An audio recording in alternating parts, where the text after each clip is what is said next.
Film शुरू होती है एवा से, जो बहुत अरसे के बाद अपने शहर वापस आई है क्योंकि उसके दो स्कूल फ्रेंड्स की आपस में एंगेजमेंट हो रही है। उसके दोस्तों में लड़की का नाम डेनिका है। इवेंट के दौरान जब वो डेनिका से नीचे खड़ी होकर बातें कर रही थी तो डेनिका का फियांसे एवा के एक्स से बात कर रहा था। एवा और उसका एक्स पहले एक दूसरे को पसंद करते थे, लेकिन किसी बात को लेकर उनका झगड़ा हो गया और वो अलग हो गई। और आज सब दोस्त इतने टाइम के बाद मिल रहे। एंगेजमेंट का फंक्शन खत्म होने के बाद चारों दोस्त साथ बैठकर बातें करते हैं। आज 4 जुलाई का दिन है और वो फैसला करते हैं कि एक पहाड़ की चोटी पर जाकर वहां से आतिशबाजी देखेंगे। जब वो कार में बैठने वाली होती है तो वो अपनी दूसरी फ्रेंड स्टीवी को देखते हैं। उन्होंने सोचा कि हम इतने टाइम के बाद घूमने जा रहे हैं तो क्यों ना उसे भी ले चले। पता चला कि स्टीवी एक बार में काम करती है और जब एवा उसके पास पहुंची तो वो ये कहकर इनकार कर देती है कि सॉरी, मुझे काम है तो तुम लोग चले जाओ। लेकिन स्टीवी की दोस्त कहती है कि मैं यहाँ देख लूंगी, सारा काम मैनेज कर लूंगी, अगर तुम जाना चाहती हो तो चले जाओ। तो मान गई, इसीलिए अभी लोग अपने सफर पर निकल जाते हैं। सब चट्टान की साइड पर ड्राइव करते हुए आगे बढ़ रहे, पर डेनिका का फियांसे अचानक चीख मार देता है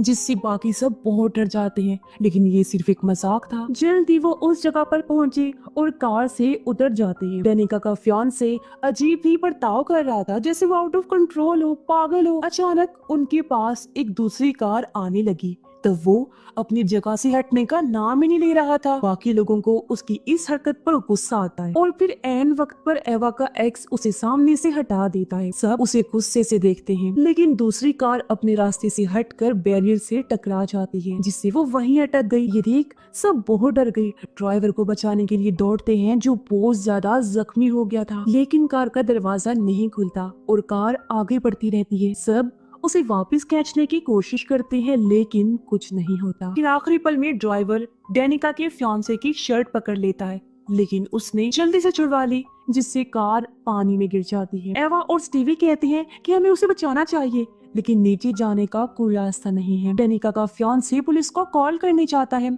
तब डेनिका कहती है कि ये सिर्फ एक एक्सीडेंट था, इतना मत सोचो, ऐसे रोड्स पर इस तरह के एक्सीडेंट्स होते रहते हैं। लेकिन एवा का एक्स कहता है कि हम यहाँ बीच में खड़े थे, हमारी गलती है, ये एक तरह से हम उसका खून ही कर रहे हैं। कुछ देर बाद डेनिका का फियांसे वापस आया, कहता है कि पुलिस आ रही है और हमें ये जगह छोड़ देनी चाहिए। एवा और स्टीवी को ये सही नहीं लगता, लेकिन डेनिका का फियांसे उन्हें मना लेता है कि वो पुलिस स्टेशन जाएंगे। एवा का एक्स कहता है कि उसे बचाना मुमकिन नहीं था, हमने कोशिश की ना, इसलिए हमें यहाँ से चले जाना चाहिए। जब पुलिस को गुजरते देखा तो वो लोग वहाँ से निकल जाते हैं। वो घर की तरफ मुड़े, जो देखकर एवा हैरान रह गई कि वो पुलिस स्टेशन नहीं जा रहे। सब घर पहुँच जाते हैं। डेनिका का फियांसे कहता है कि अब सब लोग अलग हो जाएं और इस बात को हमेशा हमेशा के लिए भूल जाएं। वो कहते हैं कि पुलिस इस मामले को देख लेगी और फिक्र करने की कोई बात नहीं। एवा को ये आइडिया पसंद नहीं आता और वो बिना कुछ कहे चली जाती है। ऐसे ही 1 साल गुजर गया। एवा फिर से अपने शहर में वापस आने लगी डेनिका के ब्राइडल शॉवर के लिए। जी हाँ, अब उसकी शादी होने वाली है, लेकिन अपने फियांसे से नहीं बल्कि किसी और लड़के से, क्योंकि उसने उस हादसे के बाद अपने फियांसे से रिश्ता तोड़ लिया था। एवा फ्लाइट में एक लड़की से मिली जो पॉडकास्टर होती है। ये सुन करके वो भी उसी जगह पर जा रही है तो एवा उसे लिफ्ट के लिए पूछती है। एवा का एक्स गाड़ी लेकर यहाँ आया हुआ था, इसलिए दोनों लड़कियां गाड़ी में बैठ गई और ये लोग वहाँ से निकल जाते हैं। डेनिका बहुत खुश हुई और एवा से काफी अच्छे से मिलती है। यहाँ स्टीवी भी आ गई जो दोनों भी मिलती है। कुछ देर बाद डेनिका सबके साथ बैठकर उनके गिफ्ट्स को देखने लगती है। तभी एक लेटर नीचे गिरा। वो उसे खोलती है तब अंदर एक कार्ड था जिस पर लिखा था I know what you did last summer, यानी मैं जानता हूँ कि तुमने पिछली गर्मियों में क्या किया था। डेनिका हैरान हो गई और पूछती है कि ये किसने भेजा, लेकिन कोई भी नहीं जानता था। बाद में वो उन्हें कार्ड दिखाकर बताती है कि ये सब मेरे एक्स फियांसे का काम है, क्योंकि वो पिछले साल के हादसे से पागल हो गया था और इसीलिए हम अलग हो गए। एवा का एक्स उस हादसे के बारे में बताते हुए कहता है कि जो आदमी मरा था उसकी कोई फैमिली नहीं थी। डेनिका के एक्स के डैड जो शहर के मेयर हैं, उन्होंने उस केस को हैंडल किया था ताकि उस हादसे में उनके बेटे का नाम ना आए। अब वो ग्रुप डेनिका के एक्स फियांसे की जगह पर पहुंची। वो उन्हें देखकर हैरान रह जाता है। वो जब उसे लेटर दिखाने लगी तो वो डर गया। कहता है कि मेरा इसे कोई लेना देना नहीं है। रात को डेनिका जब घर पर थी तो उसे खिड़की के बाहर किसी की मौजूदगी का एहसास होता है।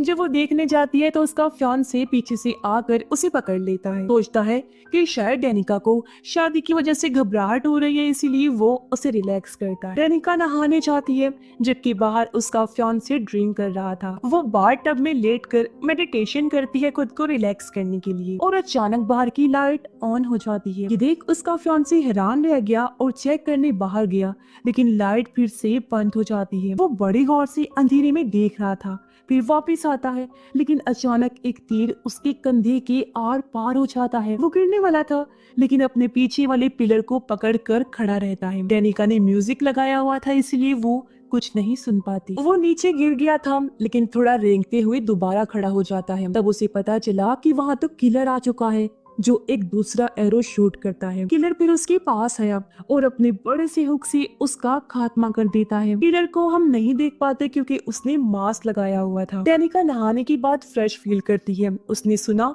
कि नीचे म्यूजिक ऑन हो गया है, इसलिए वो भी नीचे जाती है और देखती है एक खौफनाक नजारा कि उसके फियांसे के गले में रॉड घुसा हुआ है और ऊपर उसके खून से लिखा था, you can't erase the past, तुम माजी को नहीं मिटा सकते, जिससे वो बहुत घबरा गई। अगली सुबह सब साथ बैठे हुए थे, समझने की कोशिश करते हैं कि क्या हो रहा है। वो एक दूसरे के दोस्तों के नाम लेते हैं जो शायद पिछले साल के हादसे के बारे में जानते हो। एवा का एक्स एवा की नई दोस्त पॉडकास्टर का जिक्र करता है, जिसने हाल ही में एक किलर के बारे में पॉडकास्ट किया हुआ था, जिसे डियाना प्ले करती है। उसमें वो 1997 के कत्लों की बात करती है, जिन सब को एक ही किलर ने हुक से मारा हुआ था। अब ये जानकर कि सब जवान लड़का और लड़की को मारने वाला एक ही किलर था, हुक वाला, वो काफी चौंक जाती है और डर भी गई थी। लेकिन एवा कहती है कि उस पॉडकास्टर को किलर समझना पागलपन है, क्योंकि वो अभी मुझसे मिली है। अगली सुबह एवा पॉडकास्टर से मिली और कहती है कि तुम मुझे थोड़ा अपने बारे में तो बताओ। पॉडकास्टर उसे एक काफी पुराने घर में लेकर आई और पागलों की तरह बर्ताव करते हुए बार बार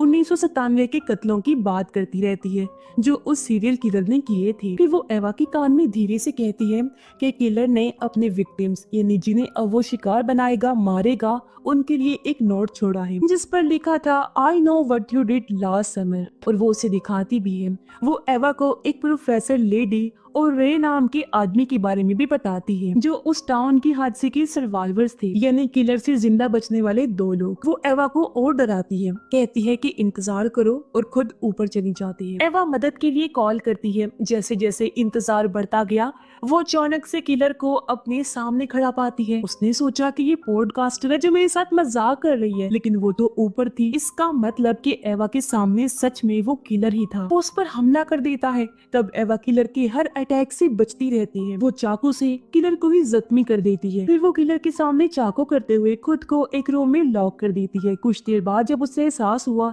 कि किलर अब वहाँ पर नहीं है, तो वो बाहर आई। तभी पॉडकास्टर भी वहाँ आ जाती है, लेकिन तभी एवा के ऊपर एक बड़ा सा पिंजरा आकर गिरा, जिससे वो कैद हो गई। वो घबराते हुए पॉडकास्टर से कहती है कि जाओ और मदद लेकर आओ, तो वो वहाँ से भाग जाती है। पॉडकास्टर खुद को एक हाथ से चलने वाली लिफ्ट में पाती है, इसलिए वो उसे खींचने लगी। तब तक किलर भी यहाँ आ गया था। एवा पिंजरे की नट्स हटाने की कोशिश करती है, जबकि पॉडकास्टर ऊपर एक स्टोर रूम में पहुंची जहाँ बहुत सारे पुतले थे। किलर पीछे से आकर उसे पकड़ लेता है और जब गला घोटने की कोशिश करता है तो किसी तरह वो किलर का मास्क हटा देती है। वो जो भी था, पॉडकास्टर उसे पहचान लेती है। इतनी ही देर में स्टीवी एवा की मदद करने के लिए पहुंच गई और जैसे ही वो लोग बाहर निकलते हैं, पॉडकास्टर की लाश ऊपर से गिरकर लटक गई। पुलिस इस क्राइम सीन पर पहुंचकर मामले को देखती है और कहती है कि कल सुबह टाउन के एक हॉल में मीटिंग है, तो उन सब लोगों का वहां पर आना जरूर।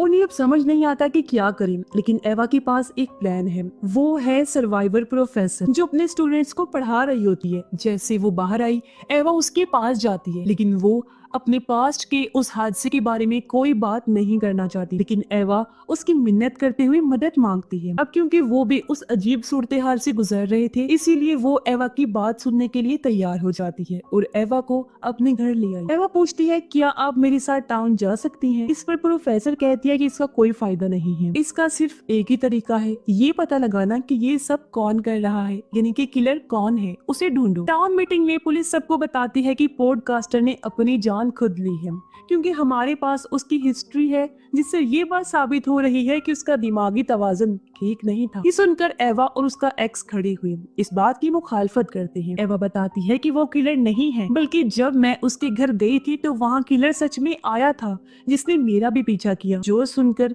अब सब लोग हैरान रह जाते हैं, लेकिन पुलिस इस बात पर यकीन नहीं करती। उनका कहना था कि माफ करें, मगर हमें सबूत चाहिए, ऐसे हम आप लोगों की बातों पर यकीन नहीं कर सकते। इस बीच रे आता है, जो टाउन का दूसरा सर्वाइवर है, जो प्रोफेसर के साथ बचा था। वो सख्ती से कहता है कि इनकी बातों पर यकीन करना चाहिए आप लोगों को, और इस मामले को सीरियस होकर देखना चाहिए। पुलिस कहती है कि हाँ हम करेंगे, लेकिन इस तरह के मामले में हम हमेशा फादर की मदद लेते हैं, जो सामने ही बैठे हुए थे। वो खड़े हुए और सबसे कहते हैं कि जिसको भी मदद चाहिए वो मेरे घर आए। अब स्टीवी रे के पास जाती है, क्योंकि वो कभी नहीं जानती थी कि वो भी उस किलर का सर्वाइवर है। वो कहता है कि मैं इस बारे में बात करना पसंद नहीं करता। तब स्टीवी कहती है कि मैं अपने दोस्तों के साथ कुछ सवाल पूछने आई हूँ। यहाँ पता चलता है कि रे पहले प्रोफेसर का हस्बैंड था। उसे ये बात पसंद नहीं आती कि मेरी एक्स वाइफ उस प्रोफेसर ने इन लोगों से कहा है कि वो किलर को ढूंढे। डेनिका का एक्स फियांसे कहता है कि मुझे सिर्फ एक ही हल नजर आ रहा है, और वो है इस टाउन से भाग जाना। लेकिन रे, जिसे इस बात का तजुर्बा था, कहता है कि ये अच्छा आइडिया साबित नहीं होगा। इस बीच वो पुलिस रिपोर्ट को देखते हैं, जिसके मुताबिक मरने वाला आदमी शराब पीकर गाड़ी चला रहा था, और वो गाड़ी भी चोरी की। ये कहता है कि हमें पता करना होगा कि वो कार किसके नाम की थी, इसीलिए वो टाउन की उस कार सर्विस में जाते हैं जहाँ पर गाड़ियाँ किराए पर दी जाती थी। वहाँ के आदमी से कहते हैं कि क्या हमें पुरानी गाड़ी के बारे में इंफॉर्मेशन मिल सकती है? हमारे पास लाइसेंस, नंबर प्लेट कुछ भी नहीं है। एवा यहाँ एक ड्रामा करती है कि वो मेरा भाई था जो उस कार एक्सीडेंट में मारा गया था, इसीलिए वो आदमी उन्हें इंफॉर्मेशन दे देता है। ये फैसला करता है कि मिली हुई इंफॉर्मेशन की मदद से हम कार को ढूंढेंगे। डेनिका और उसका एक्स फियांसे कब्रिस्तान गई ताकि वो मरने वाले आदमी की कब्र पर जा सके। उन्होंने देखा कि उसकी कब्र पर ताजा फूल पड़े हुए हैं। कब्रिस्तान का केयर टेकर जब वहाँ पर आया तो उन्होंने पूछा, क्या तुम जानते हो कि ये फूल किसने रखे?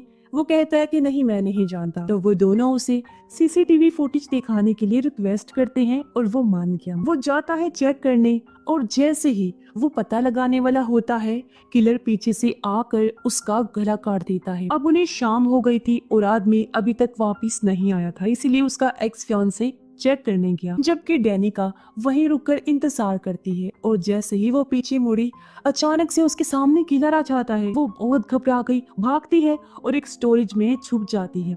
उसे वहाँ एक टेलीफोन मिला, और जब वो कॉल करने की कोशिश करती है तब किलर वहाँ आ जाता है। वो स्टेज के नीचे छुप गई और किलर उसके ऊपर से चल रहा होता है। जल्दी किलर को उसके बारे में पता चल गया और वो अटैक कर देता है।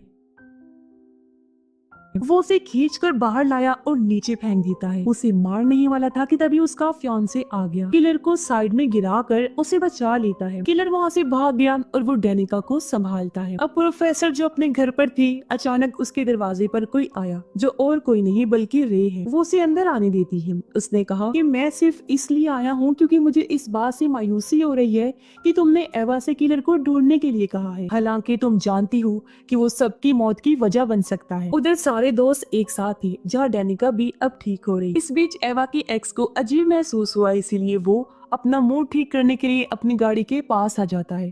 लेकिन जब वो वापस आया तो पाता है कि दरवाजा लॉक्ड है। वो खिड़की की तरफ जाने लगा, लेकिन तभी पीछे से किलर आकर रस्सी से उसका गला घोंटने लगता है, जिससे उसका दम घुट गया, गले की हड्डी टूट गई और उसकी वहीं पर मौत हो जाती है। एवा पर्दा हटाती है और देखती है कि उसकी कार वहाँ से जा रही है। वो फौरन उसे कॉल करती है, लेकिन वो तो मर चुका था और फोन लाश के पास रखा हुआ था और गाड़ी किलर चला रहा होता है। अगली सुबह एवा और डेनिका फादर के पास गई। डेनिका को अजीब लगा और वो वॉशरूम का बहाना बनाकर फादर के चेम्बर में जाती है। फादर एवा को देखकर अजीब तरह से उसके साथ बर्ताव करने लगा उधर एक किताब में डेनिका फादर की तस्वीर मरने वाले इंसान के साथ देख लेती है। इसी बीच एक औरत आई किताब लेने, इसलिए वो किताब लेने चला जाता है। उसे आता देख डेनिका अलमारी में छुप जाती है। फादर को यहाँ कुछ अजीब लगा, लेकिन डेनिका की किस्मत अच्छी थी कि वो बस किताब लेकर चला गया। दोनों उसी शाम पुलिस स्टेशन पहुँचते हैं सब बताने के लिए, लेकिन पुलिस उनकी बात का यकीन नहीं करती। उन्हें लगता है कि ये फादर पर इल्जाम लगा रहे हैं और पुलिस ऑफिसर उठकर बाहर चला गया, उन्हें इंतजार करने का बोलता है। उधर डेनिका का फियांसे सोना में होता है, यानी भाप वाले आरामदेह कमरे में, जहाँ वो अपने सामने एक अजनबी को देखता है। फिर जैसे ही थोड़ा सुकून लेने के लिए उसने आंखें बंद की और फिर दोबारा देखा तो वहाँ पर कोई भी नहीं था। वो उठा, चेक करने के लिए आगे बढ़ा, जहाँ दरवाजे पर लिखा था यू आर नेक्स्ट, यानी कि अगले तुम हो। एवा बैठ कर तंग आ गई थी और जैसे ही वो बाहर निकलने वाली होती है उसे एहसास हुआ कि हम दोनों यहाँ पुलिस स्टेशन में लॉक्ड हो चुके हैं। वो मदद के लिए चिल्लाती है, लेकिन पुलिस उन पर ध्यान ही नहीं देती। अब हमें पता चलता है कि रे दरअसल स्टीवी का बॉस भी है और वो उसे कहता है कि मैंने तुम्हारे बाप से वादा किया था कि मैं हमेशा तुम्हारा ख्याल रखूंगा, और मैं ऐसा कर भी रहा, हमेशा करूं। डेनिका का फियांसे अपने घर पर था। वो देखता है कि गेट अपने आप ही खुल रहा है, इसलिए वो जाता है चेक करने, जहां उसे कोने में एक स्टैचू नजर आया। लेकिन वो ये नोटिस नहीं कर पाता कि असली किलर उसके पीछे खड़ा है, जो पलक झपकते ही चाकू से उस पर अटैक करता है। लेकिन वो किलर का मुकाबला करता है, उसे मुक्का मारता है, जिस बीच किलर ने फिर चाकू घोंप दिया। वो फिर भी किलर को दूर धकेल देता है और सीढ़ियों पर रेंगते हुए ऊपर जाने लगा। वो मदद के लिए चिल्लाया, लेकिन उसके डैड म्यूजिक सुन रहे थे तो उन्हें आवाज नहीं आती। उसकी मॉम ऊपर थी। वो हाथ हिलाता है, लेकिन बदकिस्मती से उसकी मॉम की नजर नहीं पड़ती। फिर आखिर में किलर आया और उसे खींच कर अपने साथ ले जाता है। फिर उसके डैड ने म्यूजिक बंद किया और जैसे वो बाहर आई, ये देखकर वो घबरा गए कि मेरा बेटा इतना जख्मी है। वो फौरन उसके पास भाग कर आई, लेकिन तभी किलर आकर हुक को उनके गले के आर पार कर देता है, जिससे उसकी डैड की वही मौत हो जाती है। पुलिस स्टेशन में डेनिका की आंख लग गई और वो बहुत डरावना सपना देखती है, जिसमें एक ब्यूटी क्वीन थी जिसकी वो फैन होती है। उसका चेहरा अचानक से बिगड़ने लगा और बुरी तरह खराब हो जाता है। फिर उसने हुक से डेनिका पर हमला कर दिया। ये देखकर वो डर गई, फौरन उसकी आंख खुल जाती है। पुलिस उन दोनों को छोड़ देती है और सब क्राइम सीन पर पहुंचते हैं, जहां डेनिका के फियांसे और उसके डैड का खून हुआ था और उनकी लाशें बुरी तरह वहां लटकी हुई। अपने फियांसे की लाश देखकर डेनिका बुरी तरह चिल्लाती है, रोती है। तब उसकी दोस्त उसे वहां से ले जाते हैं। रे उन्हें मशवरा देता है कि वो किश्ती के जरिए इस टाउन से भाग जाएं। इसीलिए वो एवा के एक्स की कार के पास आई, जहाँ इन्हें उसकी भी लाश मिलती है। एवा भी रोने लगती है। तब उसके दोस्त उसे भी बाहर ले आते हैं। फिर तीनों लड़कियां कश्ती में बैठकर वहां से निकल जाती हैं। पुलिस को भी फादर पर शक होने लगा, इसीलिए वो उसे गिरफ्तार करने के लिए उसके घर पर जाते हैं। लेकिन वहां जाकर वो ये देखकर हैरान रह गई कि फादर की भी मौत हो गई है। डेनिका और एवा ड्राइवर की कैबिन में थी, जहाँ उन्हें किसी चीज के गिरने की आवाज आती है। इस बीच फादर के घर पर पुलिस को एक ग्रुप की तस्वीर मिली, जहां वो मरने वाले आदमी के पार्टनर को देखते हैं, जो और कोई नहीं बल्कि स्टीवी थी। और यहाँ ये राज खुलता है कि वो ही किलर है, जो अब उन दोनों के साथ बोट पर थी। अचानक डेनिका पर अटैक कर देती है। फिर वो उनके सामने अपना असली चेहरा दिखाती है कि हाँ, मैं ही किलर, जिससे वो चौंक जाती है। एवा उसे पागल कहती है। तब स्टीवी ने कहा कि मैं एक स्ट्रॉन्ग आजाद ख्याल लड़की हूँ, जिसे तुम पागल नहीं कह सकती। फिर वो कहती है, जब मेरी मॉम डैड की मौत हुई थी तो कैसे सबने मुझे छोड़ दिया, जिस वजह से मैं पूरी तरह टूट गई। मैं फिर उस आदमी से मिली जिसे उस कार एक्सीडेंट में तुम लोगों ने मार दिया। वो मेरा इकलौता सहारा था। पहले मुझे पता नहीं था कि वो कौन है, लेकिन जब उसकी लाश मिली तो मैं एक बार फिर टूट गई। तुमने मेरे प्यार को मुझसे छीन लिया था। डेनिका पूछती है कि अब ये सब बताने का क्या मकसद है तुम्हारा। वो कहती है कि जैसे तुमने मुझसे मेरा प्यार छीना था ना, मुझे तकलीफ दी थी, तुम भी वही दर्द महसूस करो, इसीलिए मैंने भी वैसा ही किया। तुम दोनों से तुम्हारा प्यार छीन लिया। एवा फ्लेयर गन देखती है और उसे उठाने जाती है, लेकिन स्टीवी ने उसे रोक दिया। तभी हुक नीचे गिर जाता है और डेनिका उसे लेकर भाग जाती है। स्टीवी उसका पीछा करती है और तभी यहाँ रे भी मदद के लिए आ जाता है। वो स्टीवी के पास पहुंचता है और गन पॉइंट करता है, लेकिन वो डेनिका को अपने हुक की नोक पर पकड़े हुए थी। लेकिन किसी तरह डेनिका उसे मारकर खुद को छुड़ा लेती है। रे के पास और कोई रास्ता नहीं बचा, इसीलिए वो उसे शूट कर देता है और स्टीवी पानी में जा गिरती है। फिर एवा रे के साथ उसकी बार में होती है। वो जब शर्ट उतारता है तो एवा ये देखकर घबरा जाती है कि जब किलर पॉडकास्टर के घर पर आया था और मैंने उस पर चाकू से वार किया था, तो वही जख्म रे पर था, जिससे वो घबरा गई और वहां से जाने की कोशिश करती है, लेकिन उसे पता चला कि दरवाजा तो लॉक्ड है। और तभी रे यानी कि दूसरा किलर भी हुक के साथ वहां आ जाता है उसका काम तमाम करने के लिए। एवा भागती है लेकिन वो उसके बाल पकड़ लेता है। एवा भी कम नहीं थी, मुकाबला करती है और उस पर हमला करके भागने लगी। उसने फिर खिड़की तोड़ दी और भागने की कोशिश करती है, लेकिन वो वापिस आया और उसे पकड़ लेता है, जहाँ एवा खुद को अभी भी बचाने की बहुत कोशिश कर रही थी। इसी दौरान यहाँ पर प्रोफेसर भी आ गई और जब वो बार में आती है तो एवा उसके सामने आ गई, जिस पर चाकू से हमला रे ने कर दिया था। फिर वो एवा को साइड में करके प्रोफेसर से बात करने लगा। कहता है कि स्टीवी सदमे से बाहर नहीं आ पा रही थी जब उसके पेरेंट्स की मौत हुई और फिर उस बेचारी ने अपने प्यार को भी खो दिया, और मुझे फख्र है कि मैंने स्टीवी का साथ दिया उसके दोस्तों को मारने में, क्योंकि उसने अपने प्यार को खोया था अपनी मॉम डैड के बाद। ये बताकर वो प्रोफेसर को भी मारने वाला होता है, लेकिन तभी पीछे से एवा उस पर तीर कमान से हमला कर देती है, जो उसके आर पार हो गया और उसकी वहीं पर मौत हो जाती है। डेनिका को हम फिर समंदर किनारे देखते हैं, जो अभी भी जिंदा थी। अब एवा और डेनिका का हॉस्पिटल में इलाज चल रहा था, जिस दौरान उन्हें पता चलता है कि स्टीवी अभी भी जिंदा है। तो वो सोचती है कि अब की बार उसे नहीं छोड़ेंगे, क्योंकि एक किलर रे तो मर चुका है, तो दूसरी किलर स्टीवी का मरना भी जरूरी है और अब वो उसे मार कर ही दम लेंगे। किसी के साथ ये फिल्म इधर ही खत्म हो जाती है।